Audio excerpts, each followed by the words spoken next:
Sinau langsung belum bisa ya, Cak, bertanya. Saya nggak tahu mau bertanya apa. Saya cuma ingin dibantu gimana caranya saya bisa berubah. Saya harus ngapain dulu juga saya nggak ngerti. Saya rasanya seperti udah tersesat, tapi udah lelah tersesat. Makanya manusia itu disuruh menjadi khalifah. Dan khalifah itu adalah memiliki pemahaman, ilmu, pengetahuan, dan kesungguhan lagu untuk mengelola. Nah, mengelola ini kan nomor satu dirinya sendiri. Kalau sampai seseorang mengalami kelelahan dalam ketersesatan itu berarti pasti ada yang salah di dalam pengelolaannya, apa salah pemahamannya, apa salah metodenya, apa salah arahnya, atau apa segala macam. Jadi makanya kita suruh jadi khalifah. Ini ja'ilun fil ardi khalifah. Itu nomor satu, khalifah untuk dirimu sendiri. Jadi setiap orang harus mengelola dirinya masing-masing, memahami batinnya, hatinya, pikirannya, kemudian aplikasi fisiknya dan seterusnya. Ketika pandemi datang dan kita harus di rumah saja, kan tiba-tiba muncul benturan bahwa ternyata selama ini kita itu hanya ikut pengelolaan kolektif orang banyak. Misalnya kita menjadi apa, disuruh jadi apa, kerja apa, jadi pegawai apa, sehingga mekanisme kita sehari-hari itu pengelolaannya atau khilafahnya itu bukan khilafah dari dalam diri kita sendiri tapi dari luar. Nah, pandemi ini mengajak Anda untuk supaya Anda mulai kembali, bangkit kembali, mengelola diri Anda sendiri. Makanya nomor satu adalah kreativitas. Kreativitas itu artinya berpikir ijtihad, berpikir orisinal, berpikir otentik dari diri Anda, mengenali apa bakatmu, apa kemampuanmu, kemudian bisa diaplikasikan secara sosial bagaimana, apa jualan online, apa kamu bikin kerajinan, atau kamu bikin sesuatu yang baru yang belum pernah ada atau apapun. Jadi nomor satu, kenapa kita disuruh menjadi khalifah? Yang khalifah ini bukan binatang, tidak ada binatang mengelola dirinya sendiri. Makanya ada kebun binatang itu atas pengelolaan manusia. Nah, kalau manusia tidak mampu mengelola dirinya sendiri, berarti kamu tidak menjadi makhluk yang dulu Tuhan mengkonsepnya. Karena ini ja'ilun fil ardi khalifah. Aku menciptakan atau membuat khalifah di muka bumi, dan itu yang dimaksud adalah manusia. Nah, nomor satu adalah mengelola dirimu sendiri, mengkhalifai dirimu sendiri, baru mengelola orang lain. Dan begitu. Nah, kelelahan sesat itu adalah karena ada sekian tahun yang terbengkalai dalam diri Anda. Apa itu? Ya tidak terkelola pemahamannya mengenai hidup, mengenai dirinya sendiri, bakatnya apa, dia mau apa, ikut apa, arahnya kemana, kawin sama siapa, cerai apa tidak cerai dan seterusnya. Itu kan harus ada dalam lingkup pengelolaan atau khilafah. Jadi khilafah ini saya bukan ngomong negara atau politik, ini khilafah atas dirimu masing-masing. Jadi orang itu kan lelah tersesat itu kan maksudnya itu jenis lain dari ada orang yang terlena untuk berada dalam suatu keadaan secara bertele-tele atau berkepanjangan tanpa terkontrol oleh sistem atau ilmu pengelolaan dia atas dirinya sendiri. Nah, sekarang berarti caranya adalah kamu berkaca, kamu bercermin, kamu melihat diri kamu sendiri. Kamu melihat apa bakatmu, apa kecenderunganmu, apa kesukaanmu. Misalnya, kalau bisa yang kamu suka adalah yang kamu bisa. Jangan sampai yang kamu bisa kamu tidak suka, yang kamu suka kamu tidak bisa. Orang yang sukses biasanya adalah orang yang kesukaannya adalah juga bakatnya, kan begitu. Nah, kalau sampai tersesat itu dalam arti apa? Tersesat di dalam konteks kehidupan ini, penghidupan, pekerjaan, atau cara berpikir, atau akidah, atau ketuhanan, untuk apapun. Nah, Anda meneliti diri Anda kembali untuk menemukan tersesatmu tersesat apa? Atau kalau pakai teori Al-Fatihah, Anda itu maghdub apa zalim? Kalau maghdub adalah orang yang tahu tapi tidak mau sehingga Allah marah. Kalau dzalin adalah orang yang mau tapi tidak tahu. Seharusnya dia sebelum mau mengerjakan sesuatu dia tahu dulu, atau sambil mau sambil tahu. Ini mau kerja terus tapi tidak dibarengi dengan proses pengetahuan sampai akhirnya kelelahan sendiri kan begitu di dalam ketersesatan. Jadi sekarang Anda identifikasi diri Anda ini maghdub apa dzalin, atau Anda sekarang mencoba bangkit untuk menjadi an'amta alaihim. Kan gitu. Jadi ini terminologi dari Allah. Jadi ada satu manusia yang an'amta alaihim, nomor 2 manusia yang maghdub, nomor 3 manusia yang dzalin. An'amta alaihim adalah orang yang dikasih kenikmatan oleh Allah. Kenikmatan itu tidak hanya uang banyak atau harta benda yang melimpah atau makanan yang mewah. Yang namanya an'amta itu adalah ketepatan berpikir, ketepatan menganalisa, ketepatan melihat dirimu sendiri, ketepatan untuk merumuskan keluargamu itu bagaimana, ketepatan untuk melihat dirimu di tengah orang banyak dan seterusnya. Itu semua adalah an'amta atau nikmat dari Allah. Nah sekarang coba cari an'amta alaihim itu apa saja. Coba lakukan, berangkat dari situ. Karena kamu sedang berada pada maghdub atau dzalin. Kira-kira gitu. Oke. Ya, terima kasih. Itu sudah cukup. Pertanyaan berikutnya. Ya, sangat jelas sekali. Kemudian pertanyaan berikutnya dari G. Assalamualaikum warahmatullahi wabarakatuh. Selamat pagi Pak. Selamat pagi. Mau tanya kepada Mbah Nun.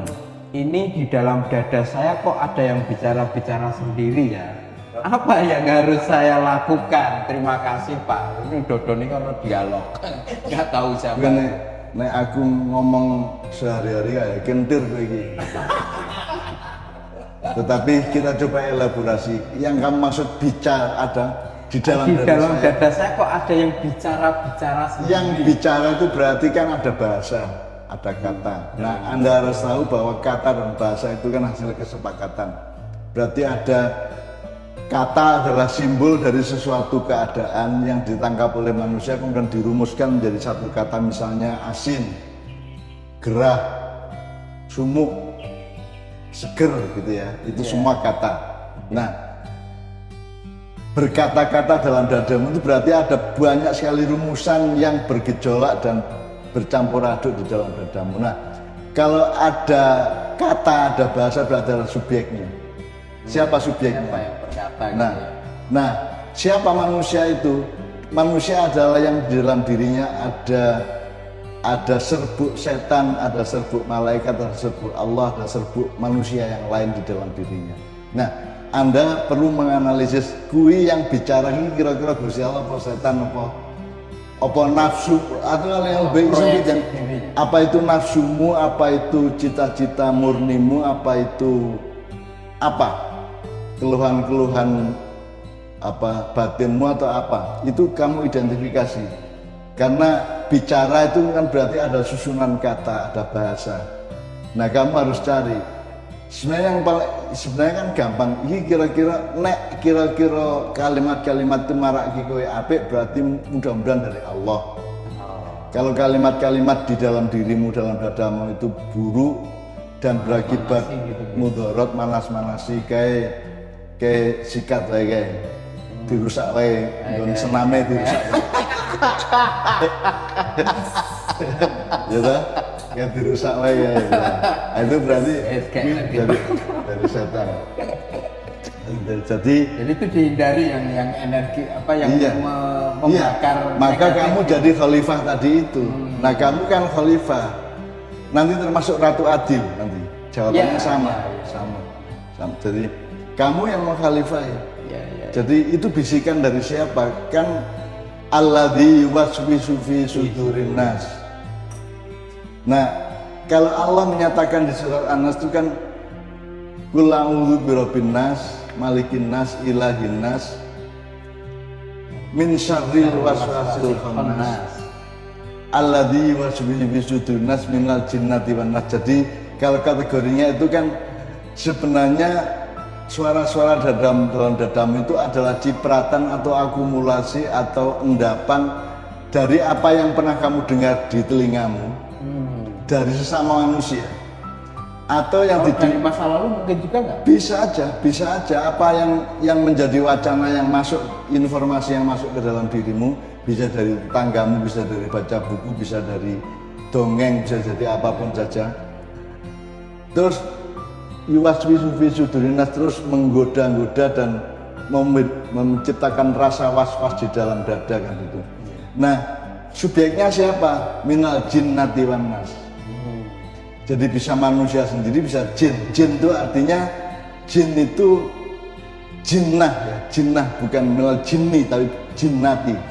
Berarti dia feminin itu artinya dia kelembutan. Berarti ada potensi non manusia yang non Allah, yang non berkenan Allah yang ada dalam dirimu, dan kamu harus usir itu, harus jangan kamu latih, harus kamu khalifai, harus kamu kelola. Kalau itu yang terjadi, cara ngusirnya gimana, Mbak? Jadi gampang lah, gue gari meneng bismillahirrahmanirrahim, kamu hafal kata apa saja dari Islam, udah. Mau Allah tok, ya Nabi tok, Allahumma sholli ala Muhammad tok, ya ndak apa-apa, ya Rahman ya Rahim ya ndak apa-apa, innallaha ala kulli syai'in qadir tok, ya ndak apa. Sekenalmu dan sehafalmu apa saja, karena semua itu potensi yang sama dari Allah. Jadi tidak usah, katakanlah tidak usah spesifik wirid apa, tapi pokoknya any word, kata-kata apa saja yang berasal dari Allah dan inspirasi agama dari Allah itu kamu ucapkan apa saja. Kowe misalnya alif lam mim bayas, begitu gue merasa ono suara macam-macam alif lam mim, mudah-mudahan Allah menjadi itu kan, alif lam mim kan talimu kepada Allah yang kamu naikkan ke atas, maka Allah akan membalasnya dengan getaran ke bawah, terus Allah membalasnya dengan getaran untuk menata keseimbangan dalam hidupmu, sehingga semua suara-suara di dadamu itu oleh Allah dipilah, dan yang berlaku pada dirimu adalah yang diperkenankan tuh, diizinkan tuh di Allah Subhanahu wa taala, kan kira gitu. Nah itu kalimatnya sakarepmu wis alif lam mim tok ora apa, nun tok ya ora apa-apa. Ning ora ono le ra. Ya. Hel ra iso ya. Sing ana iki nun bisa, qaf bisa. Allahu wa yasturun. Ya. Nun bisa, qaf, alif lam mim, alif lam ra, alif lam mim ra, yasin tok ya enggak apa-apa. Itulah semua kata, semua huruf, semua harokat, semua serbuk di Al-Quran yang berasal dari Allah itu kamu pakai satu saja enggak apa-apa. Kamu sekarang Allah tok aja sudah dahsyat. Allah untuk sudah dahsyat. Oke, cukup jelas ya, Mas siapa tadi lupa namanya. NC, bukan, G ya. Sip, saya kira sudah sangat gamblang, cetol dan tadi dilakukan ibaratnya gitu ya. Sekarang yang ketiga dari AP, ini informasi tapi harus ditanggapi. Cak, saya ini merasa sebagai Ratu Adil gitu. Enggak, ya memang Ratu Adil. Tinggal kita harus punya jarak untuk melihatnya. Kalau kita lihat dari sudut idiom atau kata atau bahasa atau simbolisme bahasa ya, Ratu Adil itu kan idiom dari kebudayaan Jawa.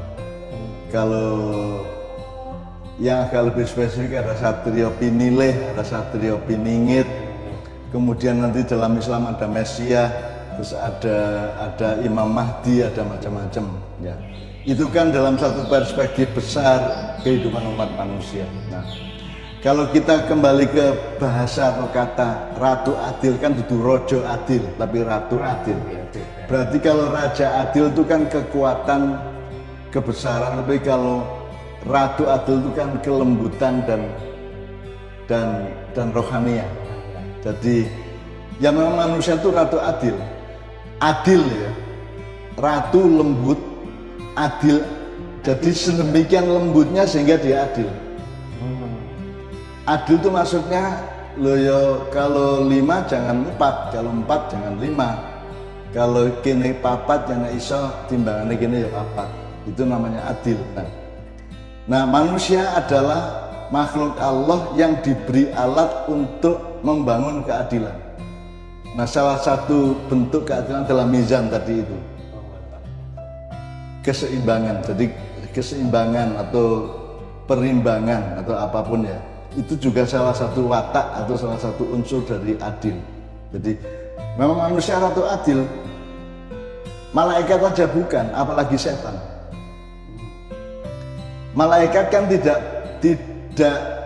ditentukan oleh Allah dan tidak diperintahkan oleh Allah kecuali atas perintahnya suatu waktu untuk menjadi atau berlaku seperti manusia. Kalau malaikat kan marun, dia hanya melakukan dan menjadi dan melakukan sesuatu yang diperintahkan oleh Allah. Kalau manusia kan diberi peluang untuk memerintah dirinya sendiri, makanya dia disebut khalifah. Artinya dia diberi alat dan hak asasi dari Allah untuk mengelola dirinya sendiri, yang malaikat tidak punya hak itu, tidak punya otoritas itu. Nah, maka yang ratu adil memang manusia. Nah, kue ratu adil, kue dadi ratu adil nang awakmu dhewe, nang keluargamu, nang sapa wae sing kue bergaul. Dadi ratu adil. Jadi ratu adil artinya orang yang selalu berlaku seimbang, orang yang selalu berlaku presisi di tengah-tengah, wawadu al-mizan tadi itu dan seterusnya. Nah, kecuali kalau Anda kemudian memanjangkan kalimatmu dengan kata ratu adil untuk menyelamatkan hidup umat manusia di muka bumi, nah itu lain masalah. Sebab kata ratu adil lahir dari kebudayaan Jawa itu atas imajinasi dan inspirasi yang dikembangkannya sendiri, bukan wahyu dari langit, gitu kan? Ya. Kalau pemahaman mengenai Imam Mahdi kan meskipun bukan wahyu langsung dari Allah, tapi kan melalui Rasulullah. Ya. Ada penjelasan, identifikasi, perumusan identitas mengenai siapa Imam Mahdi dan seterusnya. Riwayatnya akan bagaimana, datang ke dunia sekitar 89 tahun dan seterusnya, kan ada rumusannya, informasi. Kalau Ratu Adil kan hanya imajinasinya manusia. Nah, daripada Anda menguap dan melayang-layang oleh imajinasi yang tidak ada sumbernya dan tidak ada marjaknya atau rujukannya, ya Anda mending mengendapkannya menjadi pengertian bahasa aja. Anda adalah Ratu Adil bagi kehidupan yang Anda bisa jangkau. Bukan Raja Adil, tapi Ratu Adil. Ya udah, jadi pemahaman bahasa aja. Kalau raja kan ada kebesarannya, ada kehebatannya, keperkasaannya, ada di Ma'iyah kan kita nggak hebat-hebat, nggak kuat-kuat. Di Ma'iyah kan kita itu lembut dan selalu ngemong, selalu menampung. Kita bukan huruf alif tapi huruf ba. Tapi kalau dia merasa seperti itu, Bang, kadang dia mungkin mengalami situasi dia ingin menceritakan ke orang lain tentang apa yang dirasakan, sebaiknya ya enggak apa ya, dia mengelaborasi dulu di dalam dirinya sendiri, jangan dia sebelum keluar. Yang dimaksud merasa Ratu Adil ki apa? Kowe arep nyelametkin dunia apa kowe pancen kudu adil karo uripmu dhewe, karo keluargamu, karo kiwa tengenmu, apa atau bagaimana yang namanya Ratu Adil yang kamu maksud tadi itu? Gitu. Nah, sebenarnya kalau kita beritikat baik terhadap kehidupan, semua yang muncul dalam mimpi kita, di dalam perasaan kita itu tidak ada masalah. Asal kita bil hikmah, asal kita mengelaborasinya, menganalisisnya, merumuskannya, dan menuju siratal mustaqimnya jelas gitu. Nggak ada masalah. Oke ya, saya kira cukup jelas ini untuk untung loh dia merasa Ratu Adil. Kalau dia merasa presiden kan susah. Merasa pangap kan susah. Kalau merasa pelatih senang enggak masalah. Jadi gitu ya Mas Ape, jawaban dari Mbak Nun. Anda memang Ratu Adil, tapi dengan pengertian yang baru yang tadi disampaikan oleh Baru, dan itu adalah ternyata kita semua sebagai manusia, jadi harus menjadi Ratu Adil ke dalam hidup diri kita, di keluarga kita, dan apa. Dan itu enggak usah dipertanyakan kenapa Allah punya policy dan program seperti itu. Sebenarnya kalau mau beres, kalau mau urusannya adalah dunia ini beres gitu. Ya Jibril tok sama Israel kan cukup. Ngeringkesi nanti. Ngeringkesi semua karena Jibril kan jumlahnya bermiliar-miliar. Israel juga jumlahnya tidak terbatas. Jadi kalau mau urusannya itu mau membereskan dunia, jadi makanya dalam Islam itu kita harus sangat hati-hati, wasilah dan ghayah itu. Ini nomor satu bukan tujuannya, tapi jalan yang kamu tempuh setelah kamu menentukan tujuannya. Nah yang dihisab adalah penempuhan jalan gitu. Bagaimana kamu menempuh jalan. Jadi kalau Allah mau beresin kehidupan manusia lah, kenapa pakai Ratu Adil, kenapa pakai Mesia, kenapa pakai Imam Mahdi, kenapa pakai Nabi Isa turun, terus Dajjal turun, terus Imam Mahdi turun, terus segala macam. Kenapa pakai adegan-adegan seperti teater gitu. Mbok sudah Jibril aja turun sama Israel, terus dibantu sama Israfil untuk tiup-tiup trompet di sana sini, tiup-tiup seruling sana sini, kan begitu kan? Kan beres. Atau ndak usah pakai malaikat. Allah innallaha ala kulli syai'in qadir. Udah kun fayakun kan gitu. Allah tinggal bilang kun kan jadi semuanya. Jadi masalahnya bukan pada keberesan masalah. Masalahnya adalah pada kamu menempuh menuju beres apa tidak.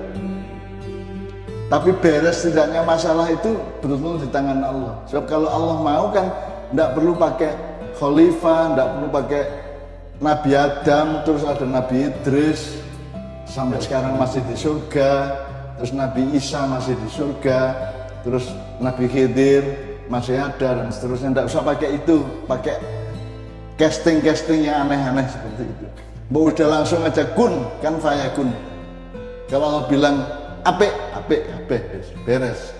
Sujud kabeh kan beres. Jadi masalahnya bukan pada keberesan sujud. Masalahnya adalah apakah manusia mengelola dirinya untuk melakukan itu menuju sana, bukan sananya ya. Jadi bukan terminal terakhirnya yang jadi urusan, tapi cara kita menempuh jalan menuju terminal terakhir kan gitu. Jadi itu hikmah kita dari Ratu Adil tadi.